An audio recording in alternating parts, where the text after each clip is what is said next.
So it's Friday, October 31st, Halloween, or All Hallows Eve.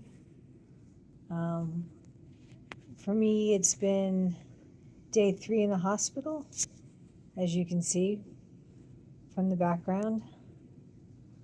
I was in, I guess, really bad shape where I was sleeping constantly. When I would get up, I would be very weak and wobbly. I could barely walk for the most part, and it was just getting worse and worse. So hubby decided to call in and schedule and try and get me in to see, the nurse. And he did. So I went in, found out I had a fever.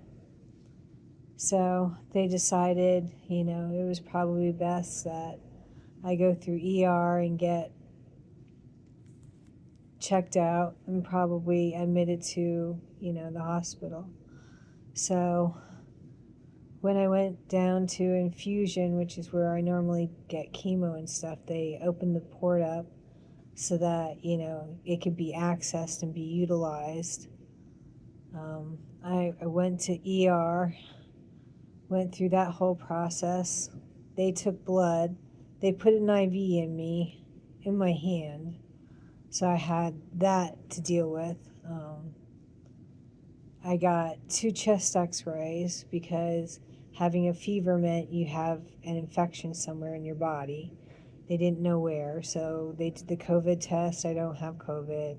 Did the flu. I don't have the flu, which, of course, I don't, feel like that at all. They started me on antibiotics and stuff. I don't really know what the results were on the chest x-rays, now that I think about it. But it's in the portal anyways. So, went through all that. And because the fever stayed high, it was like 100.8 originally, and then it would go to like 100.5 or 100.2. I would keep a check, I would send every time they would come in and do, my vitals, and they would do my temperature. I'd ask what it was, and I'd always send it to the hubby so that, I could keep a record of it. This is the easiest way I could do that. But I was in really bad shape. And apparently everybody could see it. So but why did it take all the way to this point to finally want to do something? A whole entire month, I've been exhausted. I've been fatigued. My white blood cell count has been down. It really never came up. And you had the blood test done. They pull blood, twice because you go in for a nadir visit, and then you also have to get extra blood work done. So you knew these results were this bad, but you decided not to do shit about it. And that just annoys the piss out of me that they let it go for so long. And I got to this point where I ended up with a freaking fever, and I had to, get admitted to the fucking hospital because of it.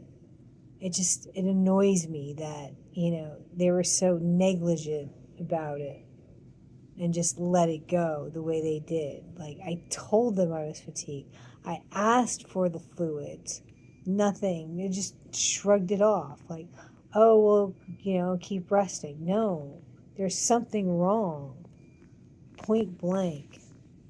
So, anywho, I'm admitted. I get a special shot because what they want to do right now is utilize my bone marrow, and they want to try and bring that up to 1.1. So I don't know exactly where it's at, and I don't think the nurses can read, because I don't think it shows up in the portal. So I'm not sure how the doctors know.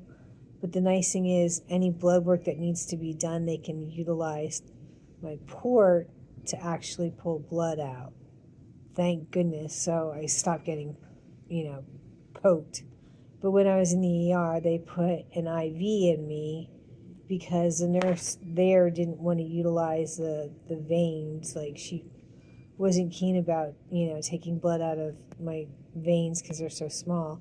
So she utilized she put it in my hand, got the blood, set up the IV, which was fine. And then they utilized that off and on for different things, back and forth between the port. Well, the funny thing was, nobody knew the port was actually accessible. The infusion made sure that the port was accessible so that whatever needed to be done could be done, and they could use the port to make it easier. So, but that wasn't like known to the other, like to ER or up, to the nurses here where I'm at on the 5th floor. So anywho, get all the stuff done from the ER, finally get admitted, and I got this shot done. That wasn't too bad. The food, I can't eat. Like, hospital food is horrible. It's amazing how shitty it really freaking tastes.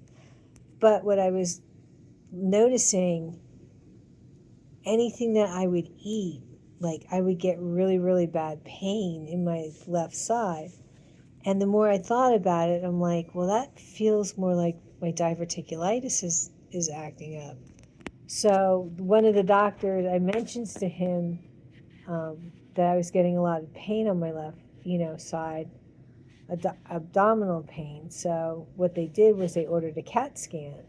Now, I, in my head, already thought it's the diverticulitis, and I had a funny feeling that's what's causing the fever, is the diverticulitis flaring up again. So that's probably where the infection is. So they did the CAT scan, and basically it came back that, yeah, my diverticulitis was flaring up, and I had a little bit of an issue. So the food, of course, like fried foods, I can't eat.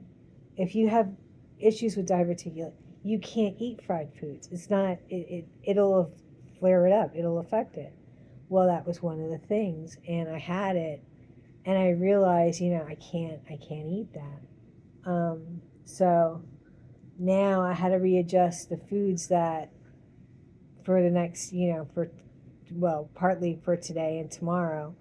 I made it that it's soup for like the lunch, yogurt for breakfast. That way it's very simple, it's very basic. I shouldn't have any problems with it. It should be good. And after, I think it was like by Thursday, I was starting to be able to walk a little bit better.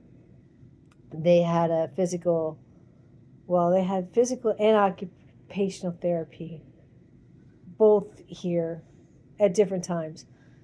But they had me up and walking, so I was able to do a lap on, I think, Thursday.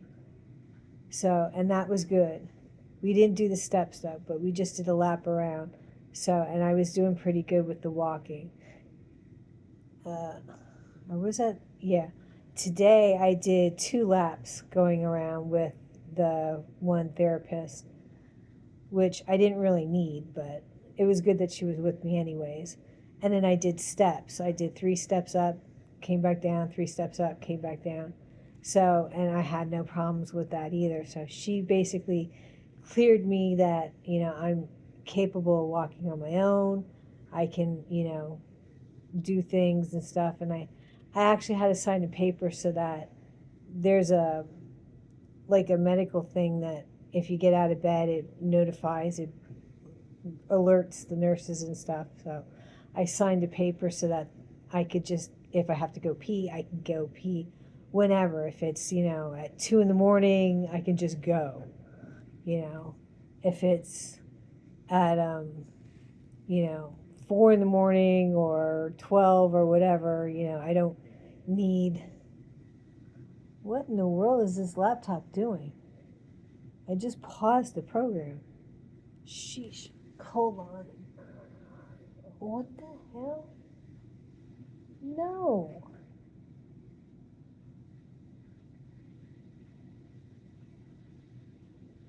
My goodness. Oh, but now. Well, anyways, it's going to be dark, so. Well, that made it a little lighter. So I'm able to, get up and go at my own leisure. So today I wanted to do a walk on my own, and I asked the nurse, I can get up and I can just go walk, out. And she's like, yeah, but I need to wear a mask because I'm so